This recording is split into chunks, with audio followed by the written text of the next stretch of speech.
नमस्कार, मैं हूं मनोज मानस। हमारे स्पेशल बुलेटिन में आपका स्वागत है और सबसे पहले हम बात करेंगे शिक्षा मित्रों और अनुदेशकों को सौगात।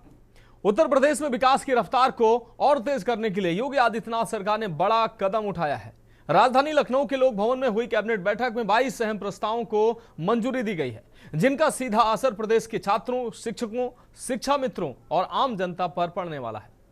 शिक्षा मित्रों और अनुदेशकों को मानदेय में बड़ी बढ़ोतरी से जहां लाखों परिवारों को राहत मिलेगी, वहीं स्वामी विवेकानंद युवा सशक्तिकरण योजना के तहत लाखों परिवारों को, लाखों युवाओं को टैबलेट और लैपटॉप देने का फैसला डिजिटल शिक्षा को नई दिशा देगा। यूपी कैबिनेट की छात्रों, शिक्षा मित्रों को सौगात। शिक्षा मित्रों और अनुदेशकों के चेहरे पर मुस्कान। युवाओं के लिए डिजिटल क्रांति को विस्तार। प्रदेश के करीब 2 लाख परिवारों को तोहफा। मानदेय बढ़ाने से लेकर टैबलेट वितरण पर मुहर। कैबिनेट बैठक में 22 प्रस्तावों पर बनी सहमति। उत्तर प्रदेश की योगी सरकार छात्रों, शिक्षकों, शिक्षा मित्रों के साथ गांव और गरीब की दशा और दिशा सुधारने के लिए लगातार जुटी हुई है। मुख्यमंत्री योगी आदित्यनाथ की अध्यक्षता में उत्तर प्रदेश की राजधानी लखनऊ स्थित लोक भवन में हुई कैबिनेट की बैठक में 22 महत्वपूर्ण प्रस्तावों को मंजूरी दी गई। सीएम योगी आदित्यनाथ की अध्यक्षता में मंगलवार को हुई कैबिनेट बैठक में उत्तर प्रदेश के विकास और जनहित से जुड़े सभी 22 प्रस्तावों को मंजूरी दी गई है। इस बैठक में सबसे बड़ा फैसला प्रदेश के लाखों शिक्षा मित्रों और अनुदेशकों के चेहरे पर मुस्कान लाने वाला रहा, जिनका मानदेय लगभग दोगुना करने के प्रस्ताव को हरी झंडी मिल गई है। इसके साथ ही युवाओं के लिए डिजिटल क्रांति को विस्तार देते हुए बड़े पैमाने पर लैपटॉप और टैबलेट वितरण का मार्ग भी प्रशस्त हो गया है। लंबे समय से सड़क से सदन तक संघर्ष कर रहे शिक्षा कर्मियों के लिए आज का दिन ऐतिहासिक रहा। कुल 22 प्रस्ताव आए थे, इसमें 3 प्रस्तावों पर चर्चा हो गई। चौथा प्रस्ताव औद्योगिक विकास विभाग का था। इसमें स्वामी विवेकानंद युवा सशक्तिकरण योजना के अंतर्गत निःशुल्क टैबलेट वितरण हेतु प्रकाशित किए जाने वाले अंतिम बिट अभिलेख के संबंध में आया था। ये 25 लाख टैबलेट क्रय करने के लिए जो भी अंतिम बिट डॉक्यूमेंट होगा, उसके ऊपर आज मंत्री परिषद से सहमति मिल गई है और इसमें इसके लिए पर्याप्त धन की व्यवस्था बजट में भी की गई थी और इस पिछले वर्ष भी की गई थी, इस वर्ष भी है। अभी तक 60 लाख स्मार्टफोन और टैबलेट वितरित किए जा चुके हैं और ये 25 लाख और इसमें विशेष रूप से वो लोग जो फाइनल ईयर के स्टूडेंट्स हैं, चाहे वो तकनीकी शिक्षा के हो, चाहे स्वास्थ्य शिक्षा के या कौशल विकास प्रशिक्षण या प्रदेश में उच्च शिक्षा के, एवं ITI तथा सेवा मित्र पोर्टल पर पंजीकृत जो कुशल युवा वर्ग तकनीकी रूप में सशक्त बनाने के लिए इन लोगों को मुफ्त में। कैबिनेट ने शिक्षा कर्मियों के मानदेय को 10,000 रूपए से बढ़ाकर सीधा 18,000 रूपए प्रतिमाह करने के प्रस्ताव को मंजूरी दे दी। वहीं अनुदेशकों का मानदेय भी 9,000 रूपए से बढ़ाकर 17,000 रूपए कर दिया गया है। सरकार के इस फैसले से प्रदेश के करीब 2 लाख परिवारों को सीधा आर्थिक लाभ मिलेगा। शिक्षा मित्रों के लिए जो उनका मानदेय 2017 में बढ़ा करके 10,000 किया गया था हमारी सरकार के द्वारा 3500 रुपए से, उसको अब 2026 में बढ़ा करके 10,000 से 18,000 रुपए करने का प्रस्ताव माननीय कैबिनेट के सामने प्रस्तुत किया गया था, जिस पर कैबिनेट की अनुमति हम सब लोगों को मिली है। इसी के साथ साथ जो माननीय मुख्यमंत्री जी की घोषणा थी कि अंशकालिक अनुदेशकों को भी, जो कि तीन अंशकालिक अनुदेशक 100 से अधिक छात्र संख्या वाले विद्यालयों में जो उच्च प्राथमिक विद्यालय हैं जहां पर इनको नियुक्त किया जाता है, इनका वर्तमान में जो मानदेय था 2017 में जिसको बढ़ाया गया था 9,000 रुपए का था, इसको भी बढ़ा करके अब 17,000 रुपए का कर दिया गया है। 1 अप्रैल से इसको लागू किया गया है और जो बढ़ा हुआ मानदेय है वो 1 मई को जब वेतन और मानदेय दिया जाएगा सभी समस्त शिक्षा मित्रों को, तो ये बढ़ा हुआ मानदेय 1 मई से 1 अप्रैल से लागू करते हुए 1 मई के जब इनको मानदेय जाएगा तो वो बढ़ा हुआ जाएगा। योगी सरकार ने स्वामी विवेकानंद युवा सशक्तिकरण योजना के तहत सरकार ने अपना अब तक का सबसे बड़ा लक्ष्य निर्धारित किया। वहीं वर्ष 2026-27 के लिए 25 लाख छात्र छात्राओं को टैबलेट और करीब 1.5 लाख मेधावी छात्र छात्राओं को लैपटॉप देने के प्रस्ताव पर मुहर लग गई है। इसके लिए बिड की सेवा शर्तों और खरीद प्रक्रिया को भी अंतिम रूप दे दिया गया है। कैबिनेट ने एक मानवीय फैसला लेते हुए भारत पाकिस्तान विभाजन के समय आए विस्थापितों और सीए के तहत पात्र परिवारों को बड़ी राहत दी है। इन परिवारों को अब उनकी काबिज भूमि पर भूमिधर अधिकार देने के प्रस्ताव को मंजूरी मिल गई। इसके साथ ही उत्तर प्रदेश रेवेन्यू कोड 2006 की धारा 80 में संशोधन के लिए अध्यादेश 2026 को भी स्वीकृति दी गई है। इससे रामपुर में 2174, पीलीभीत में 4000, खीरी में 2340 और बिजनौर में 3856 परिवार लाभान्वित होंगे। जिला पीलीभीत, लखीमपुर खीरी, रामपुर एवं बिजनौर में भारत पाकिस्तान के विभाजन के समय पीलीभीत, लखीमपुर खीरी, रामपुर एवं बिजनौर में भारत पाकिस्तान के विभाजन के समय विस्थापित होकर आए तथा नागरिकता संशोधन अधिनियम 2019 के अंतर्गत भारतीय नागरिकता के लिए पात्र हो अथवा अनुसूचित जनजाति समुदाय अथवा उपनिवेशन योजना के तहत बसाए गए परिवारों को भूमिधर के अधिकार प्रदान करने के संबंध में आज मंत्री परिषद ने अपनी सहमति दे दी है। ये 4 जिलों में जो शरणार्थी के रूप में भारत पाकिस्तान के बंटवारे के समय आए थे, ऐसे लोग 50-70 वर्षों से ओनरशिप के अभाव में इन परिवारों को खेती के लिए बैंक ऋण प्राप्त करने और सरकारी खरीद केंद्रों पर अपनी उपज बेचने के भारी कठिनाई का सामना करना पड़ता था। कुल मिलाकर योगी आदित्यनाथ सरकार ने विकास की रफ्तार तेज करने के लिए बड़ा दांव चला है। आगे इन फैसलों का असर प्रदेश की जनता पर किस तरह पड़ता है और यूपी के विकास को कितनी रफ्तार मिलती है, ये देखने वाली बात होगी। स्पेशल डेस्क के नजरिया। यूपी कैबिनेट की छात्रों शिक्षा मित्रों को सौगात। शिक्षा मित्रों और अनुदेशकों की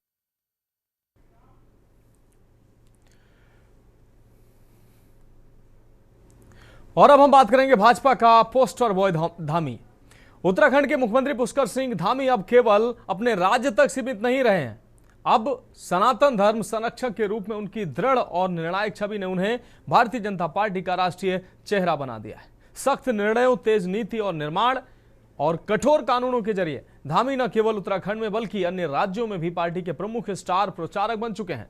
उत्तराखंड से निकलकर अब उन्होंने दिल्ली, हरियाणा और बिहार के चुनावी मैदान में भी सक्रिय भूमिका निभाई है और पश्चिम बंगाल के कई विधानसभा क्षेत्रों में जनसभाओं और रोड शो के जरिए जनता का ध्यान आकर्षित किया है। ये रिपोर्ट देखें। उत्तराखंड के मुख्यमंत्री पुष्कर सिंह धामी अब सिर्फ एक राज्य तक सीमित नहीं रहे बल्कि भारतीय जनता पार्टी के राष्ट्रीय स्तर पर उभरते हुए प्रमुख चेहरे बन चुके हैं। मुख्यमंत्री पुष्कर सिंह धामी की सनातन धर्म रक्षक के रूप में धाकड़ छवि ने उन्हें भाजपा का पोस्टर बॉय बना दिया है। उत्तराखंड में अगले विधानसभा चुनाव में हैट्रिक के लिए पार्टी की पदभार उनके हाथों में ही है। साथ ही में अब गैर हिंदी भाषी राज्य बंगाल के विधानसभा चुनावों में भी धुरंधर स्टार प्रचारक की भूमिका में है।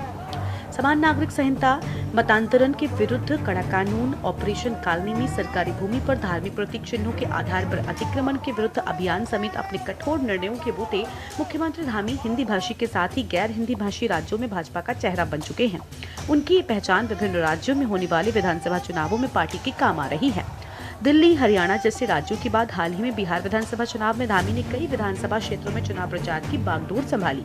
हिंदी राज्यों के साथ गैर हिंदी भाषी राज्यों में उन्हें जनता का अच्छा खासा समर्थन मिल रहा है।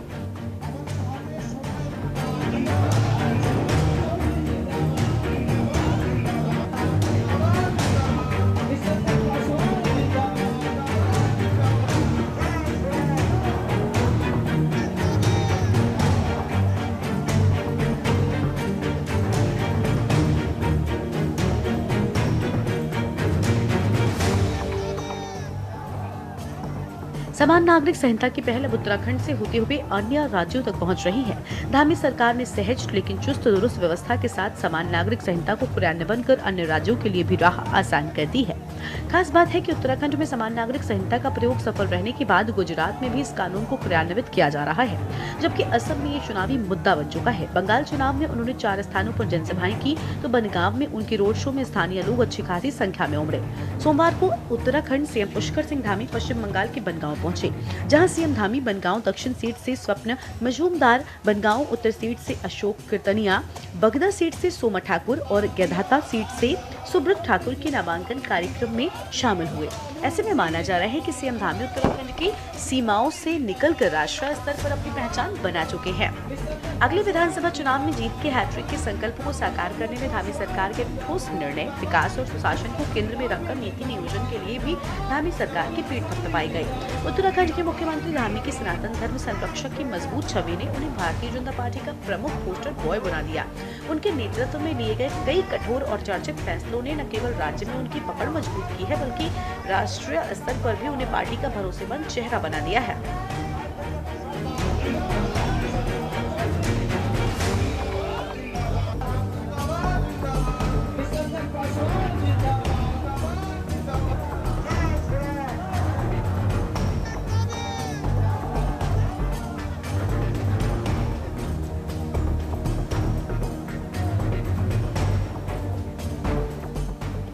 उत्तराखंड में धामी सरकार के द्वारा लागू किए गए फैसले, सख्त कानून व्यवस्था के साथ घुसपैठियों पर कार्रवाई और जनता के हित में किए गए काम ने उनकी छवि को एक निर्णायक और सख्त प्रशासक के रूप में स्थापित किया है। इन फैसलों ने उन्हें खास तौर पर हिंदुत्व समर्थक वर्ग में लोकप्रिय बना दिया। भाजपा ने इसी लोकप्रियता और मजबूत छवि को देखते हुए उन्हें विभिन्न राज्यों में स्टार प्रचारक की भूमिका में अब आगे बढ़ाया है। हिंदी भाषी राज्यों के साथ साथ गैर हिंदी भाषी क्षेत्रों में भी उत्तराखंड सीएम धामी की मांग तेजी से बढ़ी है। राजनीतिक विश्लेषकों का मानना है कि धामी की साफ सुथरी छवि, तेज निर्णय लेने की क्षमता और आक्रामक चुनावी शैली उन्हें भाजपा के अन्य नेताओं से अलग पहचान देती है। यही कारण है कि पार्टी उन्हें लगातार बड़े चुनावी राज्यों में प्रचार के लिए आगे कर रही है। कुल मिलाकर मुख्यमंत्री पुष्कर सिंह धामी अब केवल उत्तराखंड तक सीमित नेता नहीं रह गए, बल्कि वो भाजपा के राष्ट्रीय स्तर के ऐसे चेहरे बन चुके हैं जिन पर पार्टी भविष्य की चुनावी रणनीतियों में भी बड़ा दांव खेल रही है। स्पेशल डेस्क के न्यूज इंडिया।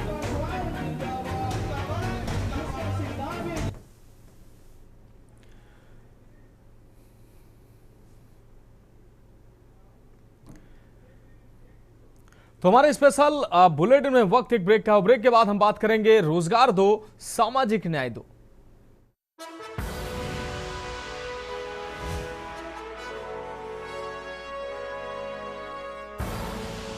आप देख रहे हैं के न्यूज, खबरों का सारथी। ब्रेक के बाद हमारे स्पेशल बुलेटिन में एक बार फिर से आपका स्वागत है। हम बात कर रहे हैं रोजगार दो, सामाजिक न्याय दो।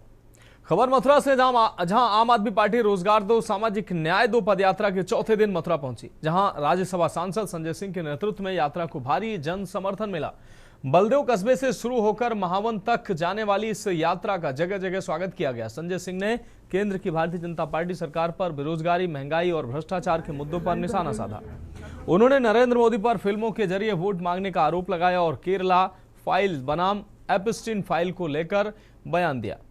इसके अलावा उन्होंने ममता बनर्जी की पार्टी की पश्चिम बंगाल में जीत का दावा किया और भाजपा को भ्रष्टाचार की पार्टी बताया।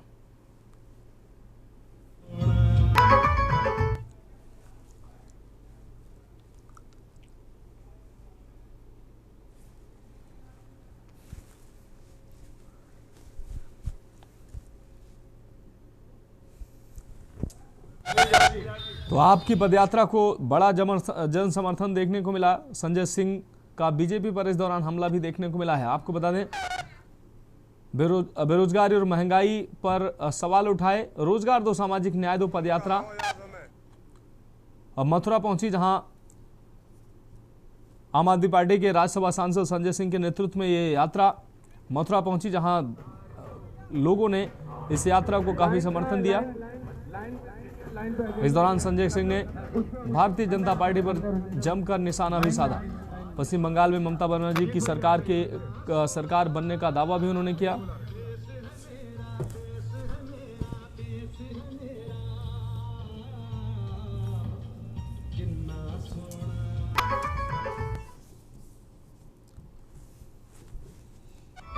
पे रोज रोज बोलने की कोई आवश्यकता नहीं है। जो पार्टी का पक्ष था वो रख दिया है, तो अब एक ही सवाल के बारे में बार बार जवाब देना वो जरूरी है।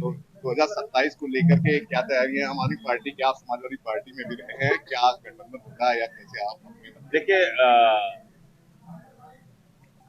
आम आदमी पार्टी विधानसभा के बारे में जो भी निर्णय लेगी वो पंचायत चुनाव के बाद लेगी। संभवतः जुलाई अगस्त में लग रहा है कि चुनाव हो जाएगा और उसके बाद हम बताएंगे विधानसभा में हमारी क्या रणनीति होगी, कितनी सीटों पे लड़ेंगे, कैसे लड़ेंगे, वो उसके बाद बताएंगे। अच्छा, असम में जैसे कि मुख्यमंत्री जो वहाँ के हेमंत शर्मा है, उन पर कांग्रेस पार्टी ने गंभीर आरोप लगाया उनकी पत्नी के 3 पासपोर्ट हैं, उसके बारे में? देखिए, ये चोरों की जमात है भारतीय जनता पार्टी और इसमें सारे बेईमान, भ्रष्ट और देश लूट कर भागने वाले लोग बैठे हुए हैं।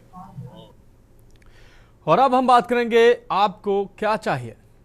फिल्म धुरंधर की चर्चा अब सियासी गलियारों तक पहुंच गई है। फिल्म पोस्टर के जरिए लखनऊ में पोस्टर वार छिड़ गया है। पोस्टर के जरिए समाजवादी पार्टी में हुई घटनाओं को लियारी और मुख्यमंत्री योगी आदित्यनाथ राज को धुरंधर बताया है। अब लग रहा है कि उत्तर प्रदेश की राजनीति में एक बार फिर से होर्डिंग्स लगाकर विरोध जो है जताने की प्रक्रिया शुरू होगी। विरोधी पार्टियों को निशाने के लिए अब छिड़ सकती है। लखनऊ में लगे होर्डिंग्स में पहले बड़े शब्दों में लिखा हुआ है, आप क्या चाहिए। फिर पोस्टर में एक तरफ अखिलेश यादव का फोटो लगा है और साथ में लिखा है अखिलेश का लियारी राज या धुरंधर। सीएम में सीएम योगी आदित्यनाथ का लोगो, सीएम योगी आदित्यनाथ का फोटो लगा हुआ है। लखनऊ में सीएम आवास समेत विभिन्न मुख्य चौराहों पर ये पोस्टर लगाए गए हैं। पोस्टर यूथ अगेंस्ट माफिया के नाम पर लगे होर्डिंग सपा राज में मुजफ्फरनगर, मेरठ और शामली दंगों को लेकर सपा पर निशाना साधा गया है। वहीं धुरंधर सीएम योगी के नाम पर माफिया के अंत की तस्वीरें लगी हैं, जहां माफिया अतीक अहमद, मुख्तार अंसारी, मुकीम काला के मौत की जानकारी दी है और अखबारों की कटिंग भी लगी है। उत्तर प्रदेश के अगले साल विधानसभा चुनाव होने उत्तर प्रदेश में और पिछले 2 बार 2017 और 2022 से यूपी की सत्ता भाजपा के हाथों में है और दोनों बार सीएम योगी आदित्यनाथ ने मुख्यमंत्री पद की शपथ ली है। अगले साल की तैयारी के लिए समाजवादी पार्टी और भाजपा दोनों अभी से तैयारी में लग गई हैं।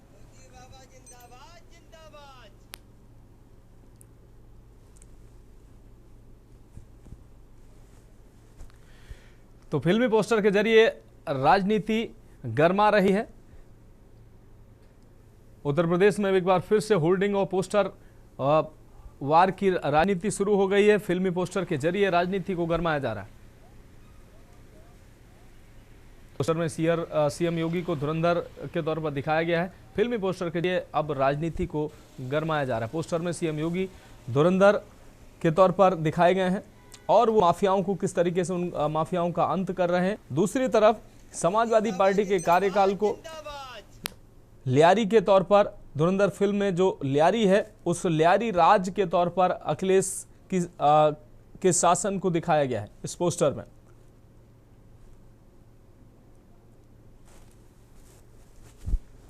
तो इस दौरान अखबारों की कटिंग भी लगाई गई है। जो तमाम घटनाएं हुई हैं उन घटनाओं की कटिंग लगाई गई है। एक तरफ लियारी राज की घटनाओं, जिसको लियारी राज कहा गया, उन घटनाओं के पेपर पोस्टर लगाए गए हैं। दूसरी तरफ मुख्यमंत्री योगी आदित्यनाथ को धुरंधर के तौर पर दिखाया गया है और उनके शासनकाल में किस तरीके से माफियाओं का अंत किया गया है उससे संबंधित घटनाओं की पेपर कटिंग भी इस पोस्टर में लगाए गए हैं।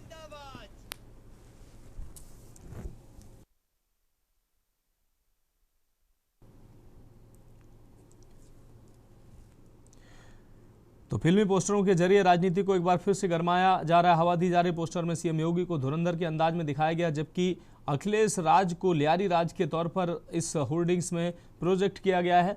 अखिलेश राज में तमाम जो घटनाएं हुई उन घटनाओं को इस होर्डिंग्स में दिखाया गया है और दूसरी तरफ मुख्यमंत्री योगी आदित्यनाथ के शासनकाल में जिस तरीके से माफियाओं को मिट्टी में मिलाया गया है और तमाम माफियाओं पर शिकंजा कसा गया है, उनकी जो है खबरों की जो अखबार कटिंग है वो भी लगाया गया है। और अब बात करेंगे मंदिर में अंबेडकर प्रतिमा छिड़ा विवाद। बुलंदशहर के खुर्जा क्षेत्र के किला मेवई गांव में स्थित 500 वर्ष पुराने शीतला माता मंदिर में कथित रूप से रातों रात भीमराव अंबेडकर की प्रतिमा लगाए जाने से विवाद खड़ा हो गया। मंदिर के पुजारी ने कुछ लोगों पर बिना अनुमति मूर्ति स्थापित करने और विरोध करने पर अभद्रता करने का आरोप लगाया। घटना के बाद गांव में तनावपूर्ण माहौल बन गया है। स्थिति को देखते हुए प्रशासन और पुलिस बल मौके पर तैनात है, जबकि गांव में पिकेट लगाकर हालात पर नजर रखी जा रही है। प्रशासन ने लोगों से शांति बनाए रखने की अपील की है और मामले की जांच जारी है।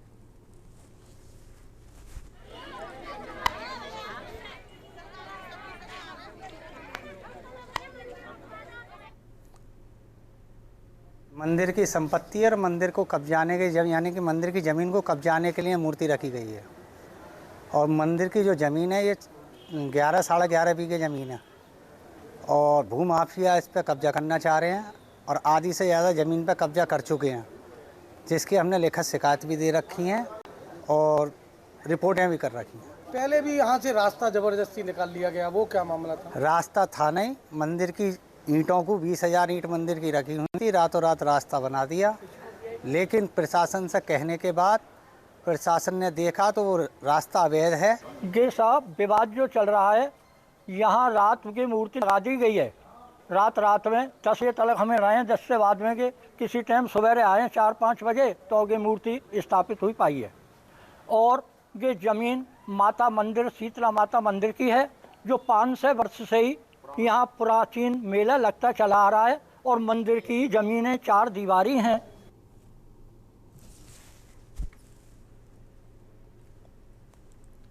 और अब बात करेंगे एलडीए टीम पर हमला। लखनऊ के जुग्गौर इलाके में एलडीए की टीम पर हमला होने की सूचना सामने आई।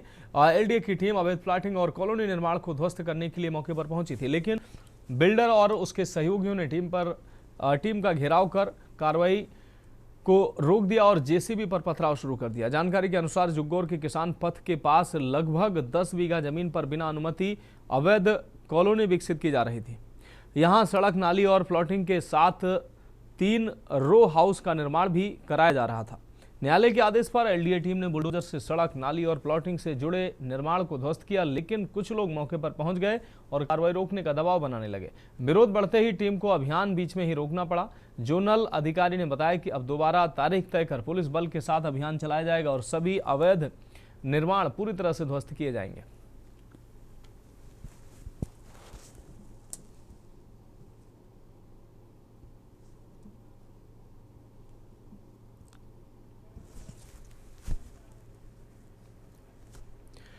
तो फिलहाल स्पेशल बुलेटिन में अभी के लिए मेरे साथ इतना ही। मुझे दीजिए इजाजत और आप देखते रहिए के न्यूज़ इंडिया।